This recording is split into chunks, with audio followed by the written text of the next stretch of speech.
नमस्कार दोस्तों, आज की अंतर्राष्ट्रीय खबर में हम बात करेंगे मध्य पूर्व में बढ़ते तनाव की।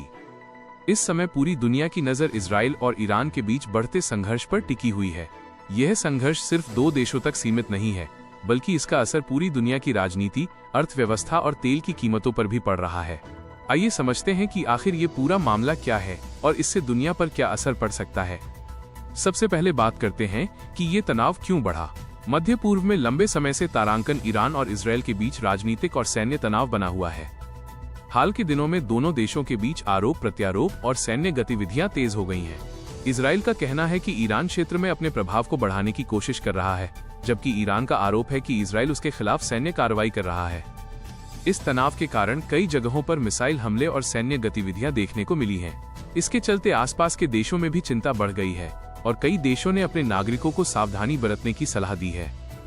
इस संघर्ष का असर सिर्फ मध्य पूर्व तक सीमित नहीं है। सबसे बड़ा असर कच्चे तेल की कीमतों पर पड़ा है। मध्य पूर्व दुनिया के सबसे बड़े तेल उत्पादन क्षेत्रों में से एक है। जब भी इस क्षेत्र में तनाव बढ़ता है तो तेल की सप्लाई पर असर पड़ता है और कीमतें बढ़ने लगती हैं। विशेषज्ञों का कहना है कि अगर ये तनाव लंबे समय तक जारी रहता है तो दुनिया भर में पेट्रोल और डीजल की कीमतें बढ़ सकती हैं। इसका असर आम लोगों की जिंदगी और वैश्विक अर्थव्यवस्था दोनों पर पड़ सकता है। दुनिया के कई बड़े देश इस स्थिति को शांत करने की कोशिश कर रहे हैं। यूनाइटेड स्टेट्स, रशिया और चाइना जैसे देश लगातार स्थिति पर नजर बनाए हुए हैं। वहीं अंतर्राष्ट्रीय संगठन यूनाइटेड नेशंस ने भी दोनों देशों से संयम बरतने और बातचीत के जरिए समाधान निकालने की अपील की है।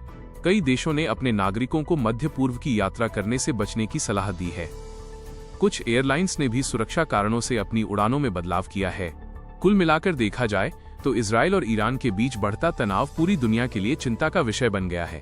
अगर यह संघर्ष और बढ़ता है तो इसका असर सिर्फ मध्य पूर्व ही नहीं, बल्कि पूरी दुनिया की अर्थव्यवस्था और सुरक्षा पर पड़ सकता है।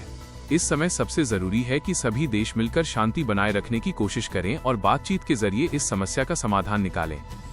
दोस्तों, आपको क्या लगता है, क्या ये संघर्ष जल्द खत्म होगा या आगे और बढ़ सकता है? अपनी राय हमें कमेंट में जरूर बताइए।